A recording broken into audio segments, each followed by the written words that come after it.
বিসর্গ সন্ধিতে বিসর্গ এর বিভিন্ন ধরনের পরিবর্তন হয়। তার মধ্যে একটা নিয়মে দেখা যায় যে বিসর্গ ও বা ও কারে পরিণত হচ্ছে।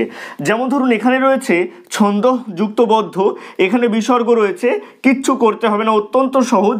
যে যুক্তবর্ণ বা বর্ণের সঙ্গে বিসর্গ রয়েছে সেই যুক্তবর্ণ বা বর্ণের সাথে বিসর্গ এর জায়গায় ওকার লিখতে হবে, আর বাদবাকি যা আছে সম্পূর্ণটা একরকমই থাকবে। যেমন ধরুন এখানে ছন্দ যুক্তবদ্ধ, তো এখানে লিখুন ছন্দ, এখানে নয়দ, এরপরে কি রয়েছে বিসর্গ রয়েছে, তাই বিসর্গ এর বদলে ওকার দিতে হবে, আর বাদবাকি যা আছে এক থাকবে।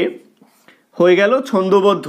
শিরঃ যুক্ত ধার্য, লিখুন শি, রতে বিসর্গ রয়েছে তাই বিসর্গ এর বদলে ও হয়ে যাবে, ধয় আকার অন্তস্থ জয়রেফ, শিরোধার্য।